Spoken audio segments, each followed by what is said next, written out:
오늘은 이 말씀을 가지고 사람들 앞에서 하나님을 시인하라, 그런 주제로 말씀을 전하겠습니다. 여러분 오늘도 세상에 나가시는데 매일매일 세상에 나가죠. 사람들 앞에서 여러분의 입을 통해서 또 여러분의 삶을 통해서 하나님의 살아계심을 매일 이렇게 시인하는 삶을 살고 있습니까? 우리가 한번 이제 이 말씀을 들으면서 깊이 생각해 볼 필요가 있습니다. 자, 지금은 이제 고인이 되신 한경직 목사님께서 종교 부분의 노벨상이라고 할 수 있는 템플턴 상을 받으신 적이 있습니다. 이분이 이제 이 성을 받으실 때 놀라운 참회의 고백을 하셨어요. 아무도 모르고 자기만 알고 있는 비밀입니다. 자기 인생의 비밀인데 그 영광스러운 템플상을 받는 자리에서 제가 사실은 일제시대 때 그 박해가 두려워서 신사참배에 참여한 적이 있습니다. 그런 말을 하셨어요. 아무도 몰라요. 자기 자신밖에 몰라요. 그런데 그 종교인으로서 받을 수 있는 최고의 상을 받는 그 영광스러운 자리에서 그거 숨기고 싶었을 텐데 그 자신의 부끄러운 모습을 고백하고 참회하고 회개했어요. 그분이 제가 그 모습을 보면서 우리가 이제 흔히 그냥 어떤 환난과 핍박에서도 하나님을 부인하지 않고 시인하는 삶을 살게 해주세요, 이렇게 우리가 흔히 생각할 수 있지만 실제로 그런 상황에 우리가 딱 직면했을 때는 이 말씀을 실천하기가 쉽지 않다는 그것을 느끼게 됐습니다. 우리 성경에 보면은 베드로, 예수님의 12 제자 중에 베드로라고 하는 수제자가 있는데 이 사람이 얼마나 열심히 있는 사람이에요. 그래서 예수님께 말하기를 이 모든 다른 사람들은 다 예수님을 배반해도 나는 절대로 예수님 배반하지 않겠습니다. 예수님 죽는 자리까지는 같이 가서 죽겠습니다. 이렇게 큰 소리 뻥뻥 쳤죠.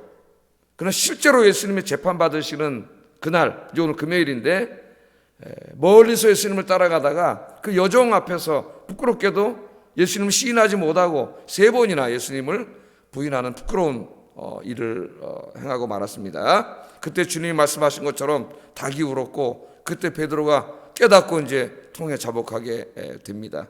그러니까 말은 쉽지만 실제로 내 목숨이 왔다 갔다 하고 혹은 내 무슨 이게 직장이 왔다 갔다 하고 이런 일에 내 목이 왔다 갔다 하는 이런 일에 직면했을 때 그런 가운데서도 내가 신앙을 지키고 하나님의 살아계심을 인정하고 이야기할 수 있는가 하는 것은 쉬운 일은 아니에요. 오늘 이 말씀을 우리에게 주시는데 두렵죠. 우리가 두렵기 때문에 그렇게 하지 못합니다.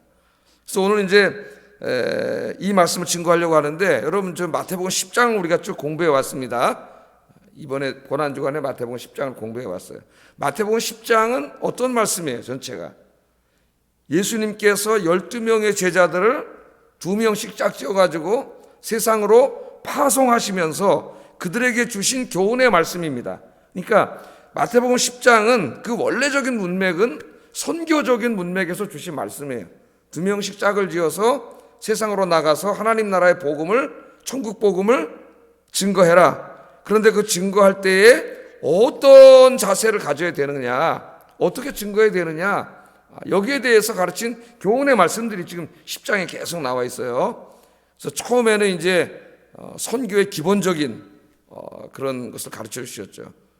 이 선교는 인간의 자원으로 하는 게 아니라 하나님의 도와주시는 힘과 지혜로 하는 거다. 그러니까 절대로 하나님 절적으로 의지해야 되고, 또 선교라고 하는 것은 내가 만나는 사람들에게, 이웃들에게, 사람에게 전도하는 거잖아요. 그렇기 때문에 그 사람들과 항상 평화로운 좋은 관계를 유지해야 된다.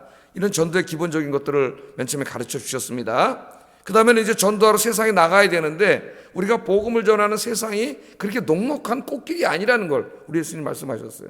거기는 이리 때가 득실득실하고, 그죠? 환난과 핍박이 있을 수 있는 곳이라고 이야기를 하면서, 그렇기 때문에 우리가 그 사람들, 그 이리 때들에게 잡혀먹지 않고 또 그들과 조화로운 삶을 같이 살면서 그들의 영혼을 구원하기 위해서는 우리가 정말 뱀같이 지혜롭고 비둘기같이 순결하게 살아야 된다. 어제는 그걸 가르치셨죠. 그러니까 그런 환난과 핍박의 삶 속에서 우리가 어떻게 행동해야 되는가 하는 걸 가르치셨어요. 근데 오늘도 역시 이제 이 가르침의 문맥은 환난과 핍박 속에서의 문맥입니다. 제가 이제 짝에서 설계하고 있지만 사실 예수님이 한 번에 다 얘기하신 거죠. 이 말씀을 제자들에게. 그래서 요 오늘에 주신 말씀은 어떻게 행동해야 되는가는 어제 말씀하셨고, 오늘 주신 말씀은 우리가 환난과 핍박을 받을 때 이 핍박을 어떤 태도로 받아들여야 하는가 하는 이 말씀을 하세요. 어떤 태도로 받아들여야 되는가 이 말씀을 하시고, 이 말씀을 하시면서 마지막으로 그런 환난과 핍박이 있더라도 담대하게 사람들 앞에서 하나님을 시인해야 된다. 하나님에 대해서 이야기해야 된다. 하나님의 살아계심을 증거해야 된다. 그런 말이죠. 이 말씀을 하십니다. 오늘 이 부분 한번 생각해 보겠어요. 자, 먼저 우리가 오늘도 이제 예배를 마치면 세상으로 갑니다. 세상으로 가요. 우리는 다 어디로든지 보냄을 받은 선교사예요. 세상으로 가는데 그 세상에 이제 핍박이 있어요. 이리 때들이 특실특실하고 우리에게 핍박이 닥쳐옵니다. 행동은 뱀같이 지혜롭게, 비둘기같이 순결하게 해야 되는데, 우리가 이렇게 세상에 나가서 신앙의 어떤 내 가치를 지키고 순수성을 지키고 또 천국 복음을 증거하는데 어려움이 닥쳐온단 말이죠. 그게 환경적인 것이든 사람에 의한 것이든 어려움이 닥쳐올 때 이 닥쳐오는 이 어려움을, 이 핍박과 환난을 우리가 어떠한 자세와 태도로 받아들여야 되는가 이겁니다. 이렇게 내가 주의 일을 하고 말씀대로 살려고 하는데 왜 이렇게 자꾸 힘든 일들이 내 주변에서 생기지? 이렇게 받아들이면 안 되고, 그럼 우리가 어떻게 받아들여야 되느냐? 그 말씀이 24절, 25절이에요. 언뜻 읽으면은 무슨 말인지 잘 모릅니다. 한번 읽어보겠습니다. 시작.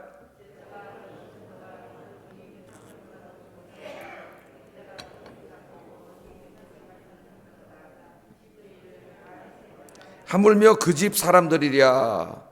이게 그 말하고 무슨 상관이 있습니까, 목사님? 그렇게 말할 수가 있어요. 이렇게 피상적으로 읽으면 지금 무슨 말인지 잘 모릅니다. 자, 이게 무슨 말이에요?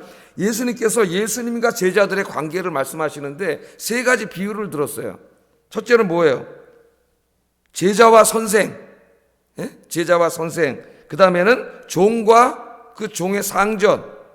그리고 또 하나는 집주인과 그 식솔들, 이런 관계를 들었습니다. 그러니까 여기 선생, 그 다음에 상전, 집주인은 예수님을 말씀하는 것이고, 그 다음에 거기 학생, 그 다음에 종, 식솔들은 제자들을 말하는 거예요. 우리 믿는 사람들을 말하는 거예요. 자, 이 말씀을 한번 보세요. 유대 사회에서는 이 제자와 선생의 차이가 엄청났습니다. 우리나라 옛날 조선시대하고 좀 비슷하다고 보면 돼요. 우리나라 말에도 스승의 그림자도 밟으면 안 된다 그랬죠. 어느 정도는 지금 이런 선생님에 대한 존경이 필요한데 우리 사회가 지금 너무 엉망이 됐어요. 이 교육 관계가. 그래서 선생님을 굉장히 높였고, 이 제자들은 어떤 면에서는 선생님의 종과 같았어요. 항상 선생님의 발치에 앉아가지고 선생님의 가르침을 받고 선생님이 시키는 대로 다 해야 됩니다. 그러니까 이 제자들이 간절히 원하는 최고의 목표는 뭐냐면은 자기를 가르치고 있는 선생님과 같은 존재가 되는 거예요. 그게 최고의 영광이에요. 최고의 목적이에요. 저 선생님의 그 학문성이라든가 도덕성이라든가 인격이라든가 가르침이라든가 그 사람의 행위를 본받는 정말 그 선생님과 같은 존재가 되는 겁니다. 그 다음에 이제 나머지 비유들도 다 비슷해요. 상전과 종도, 종들의 가장 목표는 뭐냐면 저 상전처럼 되는 거예요. 상전과 같은 돈도 있고 권력도 있고 그런 사람이 되는 거예요. 자, 오늘 여기 우리 예수님께서 하신 말씀이 바로 이 말씀입니다. 우리들의 목표가 뭐예요? 예수님처럼 되는 거예요. 작은 예수가 되는 거예요. 그런데 그 세 번째 비유를 보세요. 세 번째 비유. 이 말씀이 핍박의 문맥에서 주어진 말씀입니다. 그 뭐라 그랬어요? 집주인을 바알세불이라 하였거든 하물며 그 집 사람들이랴. 주어가 빠져 있는데 그 집주인을 바알세불이라고 그렇게 비난했던 사람들은 유대인들이에요. 유대인들. 여기 집주인이 누구예요? 예수님이에요. 네? 예수님을 바알세불이라고 그들이 했는데, 나를 바알세불이라고 비방했는데 하물며 너희들을 그렇게 하지 않겠느냐, 그런 말씀입니다. 이 말씀이. 자, 그러면 이 말씀이 실제로 성경 말씀이 나오죠. 예수님께서 어떻게 하셨어요? 귀신을 쫓아내시고 주의 사역을 열심히 하셨더니 유대인들이 그걸 바라보고 뭐라 그랬어요? 야, 저거 바알세불, 귀신의 왕 바알세불이 빌어서 지금 귀신의 힘을 빌어서 귀신을 쫓아내는 거지 저 사람이 하나님의 아들이 아니야. 그렇게 말을 했습니다. 마태복음 12장 24절 한번 읽어보겠습니다. 시작.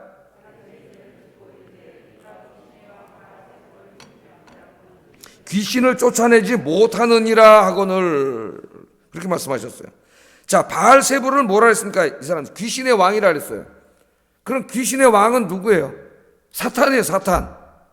그 예수님께서 이 귀신을 쫓아내시고 눈을 뜨게 하시고 말을 하게 하시고 이 치유 사역을 하셨더니 이 유대인들과 바리새인들이 또 보고 하는 말이 그건 인간이 할 수 있는 일이 아니잖아요.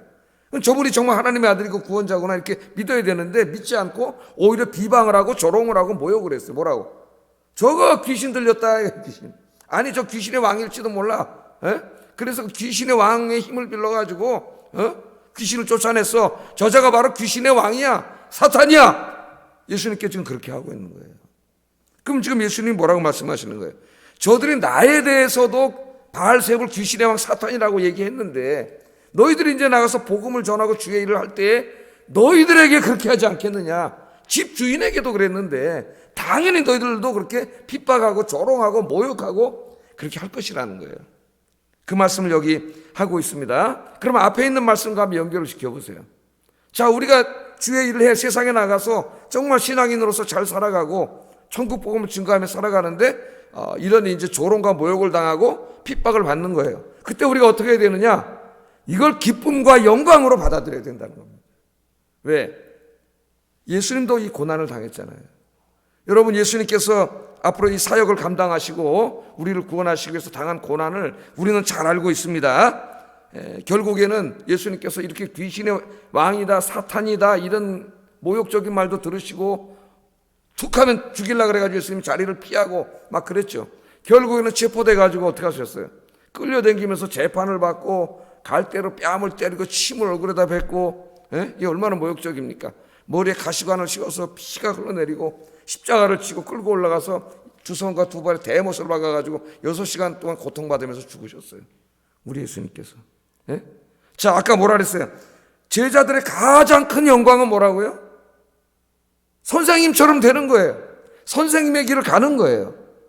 그러니까 이 두 말씀을 합치면 우리 예수님의 제자들이 우리들이 세상에 나가서 살아갈 때에 주님 때문에 환난과 핍박을 당한다면은 그거는 기뻐해야 될 일이고 영광스러운 일이에요. 왜? 우리가 바로 우리의 선생님이신 예수님처럼 된 거예요. 예수님처럼. 다시 말하면 예수님께서 우리들을 주님과 같은 동일선상에 우리를 놔주신 거예요. 자, 이 이야기가 사도행전 5장에 보면 아주 잘 나옵니다. 예수님의 제자들이 십자가와 부활의 복음을 전하다가 유대인들에게 붙잡혀가지고 사내들인 공에 끌려가서 재판을 받았어요. 거기서 재판을 받을 때에 매를 맞고 협박을 당합니다. 채찍으로 엄청나게 두드러 패서 반 죽여놓은 다음에 다시 한번 예수님이 하나님의 아들이고 무슨 부활했다는 얘기하면은 죽여버리겠다 이렇게 협박을 했어요. 그리고 엄청나게 두드러 맞고 나왔어요. 핍박을 당한 거지. 지금 예수님이 예언하신 것처럼. 자, 그때 이 두드러 맞고 협박을 받고 모욕을 당하고 나오면서 이 사람들이 뭐라 그랬느냐? 사도행전 5장 41절 42절. 오늘 이 말씀 그대로 한 거예요. 읽어보겠습니다. 시작.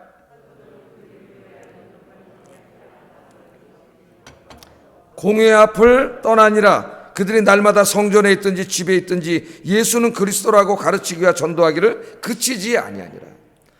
자, 이 열심히 주님의 일을 하고 주님을 시인하다가 끌려가가지고 매를 엄청나게 두드러 맞고 나오면서 불평하고 불만한 게 아니라 기뻐했다 그랬습니다. 자, 이게 이성적으로 상식적으로는 신앙이 아니라면 도저히 이해할 수 없는 태도. 정신병자가 아니라면 시컷 두드러 맞고 협박당하고 모욕당하고 나오면서 너무나 기뻐하고 자랑스러워하고 영광으로 생각하고 그런 말이 안 되는 거죠. 신앙이 아니라면 이해할 수가 없는 거예요. 왜 이렇게 기뻐했어요? 예수의 이름을 위하여 능력받은 일에 합당한 자로 여기심을 내가 받았다. 그래서 기뻐했다는 거예요. 주님께서 나를 얼마나 충성스러운 제자로 여겨주셨으면 주님을 위하여 이 고난과 핍박을 받기에 합당한 자로 여겨주셔서 나 같은 자가 주님을 위하여 고난받게 하셨구나. 그래서 기뻐했다는 거예요. 그걸 영광으로 생각했다는 거예요. 오늘 예수님이 하신 말씀이 바로 이 말씀입니다.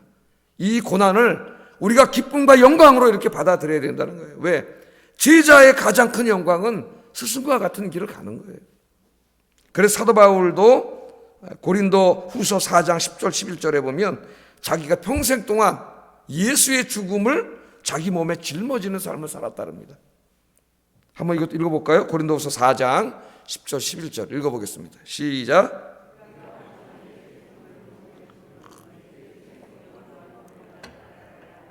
우리 살아있는 자가 항상 예수를 위하여 죽음에 넘겨짐은 예수의 생명이 또한 우리 죽을 육체에 나타나게 하려 함이라. 예수의 죽음을 몸에 짊어졌다는 말이 뭐예요? 예수의 죽음을 예수님이 어떻게 죽으셨어요? 십자가에서 고난받고 죽으셨습니다. 6시간 동안 그 고통을 받고 죽으셨어요. 사도 바울은 예수님 만난 이후에 예수의 죽음을 자신의 몸에 짊어지는 삶을 살았어요. 그 말은 다시 말하면 늘 그 예수님을 위하여 고난당하고 핍박받고 환난받고 그런 삶을 살았다는 거예요. 그런 삶. 그것을 기쁨으로 그 삶을 살았다는 겁니다. 왜요? 나 같은 죄인을 구원해 주신 것만도 감사한데 주님을 위해서, 주님의 이름을 위해서, 주님의 나라를 위해서 고난받고 핍박받는 그런 주님의 진짜 제자로 나를 인정해 주셨으니까 얼마나 기쁩니까? 이게 큰 영광입니다. 그렇게 살았다는 겁니다. 여러분도 주님 때문에 고난을 당할 때, 어려움을 당할 때 바로 이 진리를 깨닫기를 주의 이름으로 축복합니다. 나 같은 자를 충성스럽게 여겨주셔서 주님을 위해, 그 영광스러운 주님을 위해 이 핍박받는 자의 합당한 자로 여기게 해주심을 감사합니다. 그런 자세로 고난을 받아들여야 된다는 거예요. 그런 자, 그게 신앙이에요. 주님을 위해 고난당하는 이 고난은 결코 헛되지 않습니다. 주님 나라가 임했을 때 우리 하나님께서 다 갚아주세요. 로마서 8장 17절 18절 읽어보겠습니다. 시작. 하나님의 상속자요 그리스도와 함께한 상속자니 우리가 그와 함께 영광을 받기 위하여 고난도 함께 받아야 할 것이니라. 생각하건대 현재의 고난은 장차 우리에게 나타날 영광과 좋게 비교할 수 없도다. 하나님의 영광의 복을, 하나님 나라가 임했을 때 하나님의 그 영광의 면류관을 받기 위해서는 이 땅에서 그 주님을 위한 고난이 있어야 된다는 거예요. 그냥 나 예수 믿고 혼자 편안하게 살다가 그냥 죽을래, 그건 신앙이 아니에요. 하나님 앞에 그런 사람은 아무것도 없는 거예요. 그 사람 진짜 구원받은 사람인지도 한번 점검해 봐야 돼요. 우리가 정말 구원받은 사람이고 주님의 제자가 됐고 하나님의 영이 내 안에 거하신다면 이제 우리는 가만히 편안하게 사는 삶을 살지 않습니다. 그런 삶을 추구할 수 없어요, 여러분. 그래서 오늘 주님이 제자들을 세상으로 보낸 것처럼, 이리 때가 특실특실한데도 보낸 것처럼 세상으로 가야 합니다. 세상으로 가서 어떤 환난과 핍박이 있더라도 신앙을 지켜내고 그 가운데 핍박을 받을 때에 나 같은 자가 주님을 위해 핍박을 받을 수 있는 자로 합당하게 여겨주심을 감사합니다 하면서 기뻐하시고 영광을 하나님께 돌리는 여러분 되기를 주의 이름으로 축복합니다. 오늘 이게 하나 중요한 말씀이에요. 자, 그러나 우리 인간은 두렵습니다. 환난을 당하고 핍박을 당하고 이럴 때 두려워요. 그래서 우리 예수님께서 이제 말씀하시기를 우리 연약함을 주님이 아시기 때문에 이렇게 말씀을 하십니다. 26절 27절에 한번 읽어보겠습니다. 시작.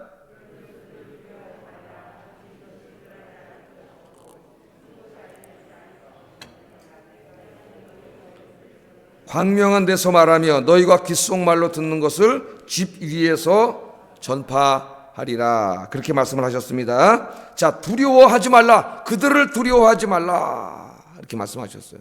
우리가 두렵잖아요. 핍박을 당하고 이리 때들이 나를 막 공격하려고 할 때 우리 인간은 다 연약합니다. 두렵습니다. 두려운데 우리 주님께서 두려워하지 말라 그래요. 그러면서 이 말씀을 하셔요. 자, 이 말씀을 읽어보면 우리 인간이 두려움이 두 가지 때문에 옵니다. 첫째는 뭐냐면은 우리가 전하는 천국 복음, 우리가 믿는 복음의 이 진리를 확신하지 못할 때 두려움이 와요. 여러분 확신하고 있습니까? 우리는 예수님을 믿고 있습니다. 예수님이 하나님의 아들 구원자임을 믿고 있습니다. 예수님이 십자가에서 죽으시고 3일 만에 부활했다는 것도 우리는 믿고 있습니다. 자, 예수님의 재림을 믿습니다. 하나님의 최후의 심판을 믿습니다. 영생을 믿습니다. 부활을 믿습니다. 내세와 천국을 믿습니다. 여러분은 믿습니까? 자, 이 믿음이 확고하다면 두렵지 않아요. 아무것도 두렵지 않습니다. 그런데 우리는 때로 두려워요. 예? 뭐가 두려워요? 왜 두렵습니까? 죽음이 두려운 거예요. 핍박을 당할 때, 환난을 당할 때 죽음이 두려운 거예요. 끌려가면은. 예? 여러분, 왜 죽음이 두려워요? 우리의 믿음이 완전하지 않기 때문입니다. 정말 우리가 부활과 영생과 천국을 확신한다면 두렵지 않아요. 그래서 초대교회 성도들은 순교할 수 있었어요. 여러분, 순교, 우리 기독교는 순교 역사입니다. 많은 순교자들을 배출했는데, 이제 어제 제가 말씀드릴 때는 일부러 가서 순교할 필요는 없다 그랬어요. 그러나 순교의 상황이 처했을 때는 베드로도 순교했고 바울도 순교했고 예수님의 모든 제자들이 다 순교했다고 말씀을 드렸습니다. 자, 이 순교할 때 그런 상황이 참 두렵죠. 왜 두려워요? 우리의 믿음이 확실하지 않기 때문에 두려운 거예요. 정말 그 사람들은 믿음이 너무나 확실했기 때문에 두렵지 않았어요. 사도 바울 같은 경우는 감옥에 갇혀서 재판을 기다리면서도 그 재판의 결과에 따라 사형당할 수 있고 석방될 수 있습니다. 정치범으로 고발당했기 때문에 유죄 판결 나면 죽는 거예요. 그런데 빌립보 교인들에게 보내는 편지에서 뭐라 그랬습니까? 예? 뭐라 그랬어요? 사는 거 죽는 거는 자기에게 별로 중요하지 않다 그랬어요. 내가 살아도 주를 위해서 살고 죽어도 주를 위해서 살고, 예? 내가 사는 것이, 석방돼서 사는 것이 하나님께 영광을 돌린다면 살기를 원하고, 내가 감옥에서 그냥 죽는 것, 순교당하는 것이 하나님께 영광을, 주를 위한 것이라면 죽기를 원한다 그랬어요. 그러면서 나는 오히려 석방돼서 사는 것보다는 빨리 죽어서 내가 그렇게 보고 싶은 하나님 아버지 품으로 가기를 원한다 그랬습니다. 이것도 제 기도 제목이에요. 저의 믿음은 아직 이 정도까지 되지 못하기 때문에 그런 믿음을 갖도록 기도하죠. 확고한 믿음이에요. 그렇기 때문에 흔들리지 않는 거예요. 그러나 이 믿음에서 흔들리기 때문에 죽음이 두렵고 우리는 어려운 상황 속에서 두렵습니다. 그래서 우리 예수님이 뭐라 그랬어요? 두려워하지 말라 그러면서 감추인 것이 드러나지 않을 것이 없고 숨은 것이 알려지지 않을 것이 없다 그랬습니다. 지금은 우리가 알고 있는 지식이 감추어져 있는 것 같고 다 드러나 있지 않고 우리가 희미하게 알고 거울로 보는 것처럼 완벽하지 않지만 우리가 이런 가운데 그것 때문에 두렵지만 때로는 이렇게 새벽에 나와서 기도하면 성령님께서 이 모든 것들을 여러분의 마음속에 밝히 드러나게 하시고 확고하게 믿을 수 있는 믿음을 주신다 그 말씀이에요. 이제 이 말씀이 똑같은 말씀이 누가복음 본문에서는 종말의 때에 우리가 하는 모든 행위가 하나님 앞에 드러난다는 의미로 쓰였는데 오늘 마태복음 문맥에서는 다른 문맥으로 쓰이고 있습니다. 이 말씀이 그렇게 누가복음은 아닌데 또 그렇게 생각할까 봐 제가 말씀드려요. 자, 그래서 이 주님에 대한 진리에 대한 확신이 있어야 된다. 루마니아가 공산권 치하에 있을 때 이야기입니다. 티손이라고 하는 목사님이 계셨어요. 영국 옥스퍼드에서 신학 공부를 하고 이제 공부를 마친 다음에 고국인 루마니아로 돌아가려고 했습니다. 이분이 설교를 많이 해서 테이프를 만들고 이랬기 때문에 이미 루마니아 안에는 이분의 설교가 유명하고 많은 사람들이 설교를 듣고 있었어요. 자, 이제 자기 조국으로 돌아가려고 하니까 친구들이 말립니다. 왜냐하면 당시는 루마니아의 공산 정권이 있었고 공산당들이 지배하고 있었고 많은 목사님들이 이미 체포되고 끌려가고 죽고 막 이런 상황이기 때문에 위험하기 때문에 친구들이 말렸어요. 어제 이제 칼빈은 안 갔다 그랬죠. 근데 이 루소는 기도하는 중에 이 티소는 가기로 결정을 했습니다. 가기로. 친구들이 말렸지만 티손 목사는 기도 중에 고국으로 돌아가 복음을 전하는 것이 하나님의 뜻이다. 내 인생을 향한. 그렇게 확신을 하고 고국으로 돌아갑니다. 이 사람은. 자, 티손 목사는 체포되었고 많은 고문을 당했습니다. 어느 날 공산당 관리가 티손 목사에게 마지막으로 끌고 와가지고 협박을 합니다. 복음을 전하면 이제는 우리가 당신을 죽일 겁니다. 그렇게 협박을 하는 거예요.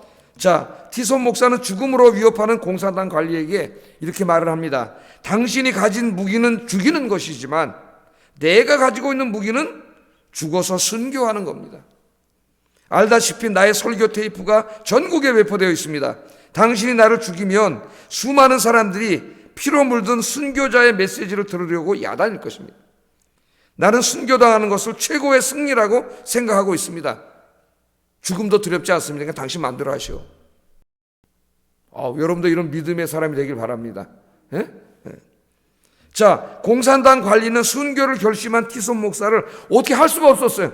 죽인다 그러면 겁나서 죽인다 그러고 풀어주면은 다시는 안전한다 그러지 않았는데, 예? 내 무기는 순교라니. 주님을 위해 기꺼이 죽겠습니다. 그러니까 어떻게 할 수가 없어가지고 협박만 하고 풀어줬어요. 자, 이 목사님이 석방된 다음에 나중에 이런 고백을 합니다. 잘 들어보세요. 지나간 25년 동안 나는 살기를 원했기 때문에 겁에 질려 나약한 그리스도인으로 살아왔습니다. 복음을 전하지 말라는 공산당 정권의 규정에 순종한 것은 죽음을 두려워했기 때문입니다. 그러나 순교를 각오한 뒤로는 두려울 게 없었습니다. 나는 가고 싶은 곳에 가서 마음껏 복음을 증거하였지만 그들은 나를 죽이지 못했습니다. 지나간 25년 나는 내 목숨을 살리려다가 잃어버린 삶을 살았습니다. 그러나 이제 스스로 내 목숨을 버리려고 하자 나의 삶을 되찾게 되었습니다. 그렇게 고백을 하고 있습니다. 이 목사님은 복음의 진리, 부활과 영생과 천국의 진리를 확신했고 주님을 위해 죽기를 각오했습니다. 그랬더니 놀라운 변화가 일어났어요. 아무도 두렵지 않았어요. 여러분, 주님의 진리를 확신하고 주님을 위해 죽기를 각오하면 자유가 찾아옵니다. 진정한 자유. 아무도 두렵지 않습니다. 어떠한 권력도 죽음도 두렵지 않습니다. 그래서 어떠한 상황 속에서도 마음껏 하나님을 예배하고 복음을 증거하는 진짜 그리스도인이 될 수 있습니다. 오늘 이 아침에 여러분 기도하세요. 우리가 믿는 복음의 진리에 대해서 이 내 믿음이 확고해지도록 정말 조금도 흔들리지 않고 그런 확실한 믿음의 사람들이 되기를 바랍니다. 자, 두 번째 이 두려움은 왜 오느냐? 첫째는 우리가 믿는 진리를 확실하지 못할 때 두려움이 오고, 두 번째는 그냥 우리가 누구나 알 수 있는 핍박자들 자체가 무서워서 두려움이 오는 거죠. 우리 인간이 티손 목사도 맨 처음에 두려워서 복음 전하지 못했다고 고백한 것처럼 두렵습니다. 자, 그때 우리 예수님께서 이렇게 말씀을 하시죠. 28절에 읽어보겠습니다. 시작.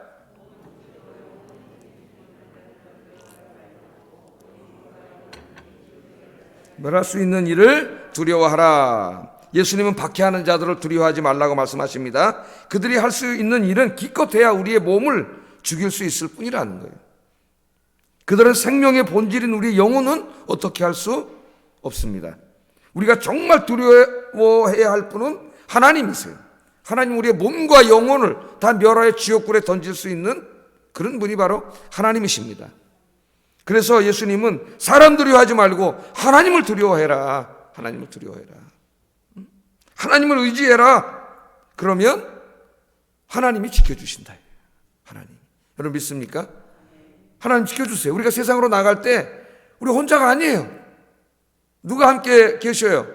하나님께서 성령을 보내주셔가지고 여러분이 어디에 가든지 항상 하나님이 함께 가세요. 함께. 29절 31절 읽어봅니다. 시작.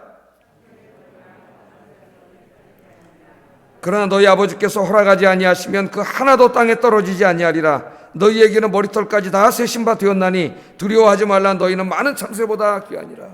두려워하지 말라. 하나님 지켜주신다 그러면서 이 설교를 하시는 거죠. 사상설교에도 예수님이 이 설교 하셨죠. 야, 참새를 봐라. 참새 2마리 얼마라고요? 한 아사리온. 한 아사리온이 얼마 정도 되느냐? 한 10,000원 정도 될 겁니다. 10,000원. 그럼 2마리에 한 아사리온이니까 참새 1마리 얼마예요? 5,000원.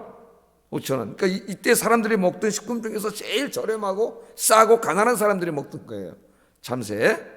그 참새 1마리 5,000원밖에 안 되는 아주 미물이고 사람들이 가장 가치 없는 것으로 여기는 그 참새 1마리도 우리 하나님의 허락 없이는 절대 누구도 땅에 떨어뜨릴 수 없다는 거예요. 하나님이 지켜주신다는 거죠. 하물며 너희들은 누구예요? 하나님의 형상으로 지음받은 하나님 자식들이야. 하나님이 얼마나 소중하게 여기는지 머리털까지 다 센. 여러분 머리털 몇 개나 있어요? 제가 젊었을 때는 여러분 이제 아시지만 제가 맨 처음 했을 때 머리털이 얼마나 많았습니까? 옛날에 한번 그 설교를 보니까 여기 머리가 그냥 지금 이렇게 하면 여기가 이제 빵꾸가 나가지고 여기서 왜 빵꾸가 나는지 하여튼 스트레스를 받아서 그런지 머리털이 엄청 나요. 이거 셀 수가 없잖아요 우리가. 근데 하나님 머리털까지 다 여러분 다 세고 계신다는 말은 그만큼 하나님이 철저하게 지켜주신다는, 참새도 하나님 허락 없이는 떨어지지 않는데, 하물며 저들이 아무리 너희들 목숨을 가지고 위협한다 할지라도 하나님이 허락하지 않으면 해할 수 없다는 거예요. 하나님께서 어떤 분에게는 특별히 순교하는 사명을 주셔서 순교하는 분들이 있을 수 있겠지만 그 특별한 경우고, 저들이 아무리 위협해도 하나님이 지켜주신다는 거예요. 참새도 지켜주시는데 산상설교에서 뭐라 그랬어요? 저 새도 먹여주시는데 니네 안 먹여주시냐? 저 들에 피는 꽃도 입혀주시는데 너희 안 입혀주시겠냐? 이 믿음이 없는 자들아, 예수님이 그렇게 말씀을 하셨잖아요. 그러니까 하나님 철저히 지켜주신다는 거예요. 오늘도 여러분 세상에 나가서 여러분들의 신앙의 순수성을 지키고 또 천국 복음을 전하고 하는 이런 일을 할 때에 이일 때들이 많겠지만은 두려워하지 말라는, 그들을 두려워하지 말아라. 하나님을 두려워해라. 하나님을 의지해라. 하나님이 지켜주신다. 두려워하지 말고 담대하게 여러분의 입을 통해서, 삶을 통해서 하나님의 살아계심을 이야기해라. 그게 32절 33절 읽어보겠습니다. 시작.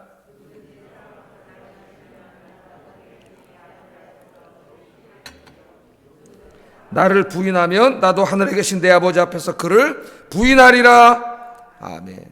여러분, 하나님의 살아계심을 오늘 세상에 나가서 시인하시기 바랍니다. 시인한다는 말, 인정한다는 말이고, 말한다는 말이고, 증거한다는 말이에요. 두 가지로 할 수 있어요. 우리 말을 통해서 전도하는 거죠. 또 하나는 삶을 통해서 보여줘야 됩니다. 여러분들이 믿는 복음의 진리를 여러분의 삶으로 살아냄으로써, 산상설교의 그 숭고한 가르침을 여러분 삶으로 살아냄으로써, 또 여러분의 입술로 이야기함으로써 하나님이 살아계심을 저 무신론자들에게, 하나님이 없다고 조롱하는 자들에게 하나님이 살아계신 하나님이라는 것을 분명히 이야기하라는 거예요. 이야기하지 않으면 나중에 종말의 마지막 때, 최후 심판 때 예수님도 우리들을 하나님 앞에서 시인하지 않는다는 거예요. 나 저 사람 모르는데요 하나님, 그런다고 이야기한다는 겁니다. 그러나 여러분이 시인하면 우리 예수님이 어떻게 한다는 거예요?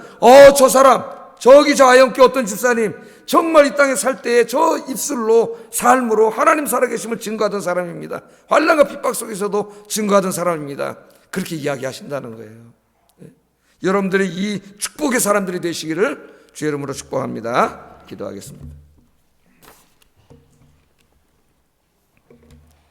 자, 첫째는 우리들이 이 세상에 오늘도 나갑니다. 신앙의 가치를 지키고 믿음을 지키고 복음을 증거하다가 핍박을 받을 수 있습니다. 조롱과 모욕을 받을 수 있습니다. 기뻐하세요. 영광으로 생각하세요. 주님을 위해 고난을 당하는 자, 합당한 자로 여김을 기뻐하고 영광으로 여기시는 믿음을 주십시오. 첫 번째 기도 제목이에요. 두 번째는 내가 믿는 복음의 진리 위에 굳건히 서서 흔들리지 않게 해주세요. 세 번째는 어떠한 환경 속에서도 내 삶과 입술을 통해 담대히 하나님의 살아계심을 시인하게 해주세요. 세 가지 오늘 공부했죠? 같이 기도하겠습니다.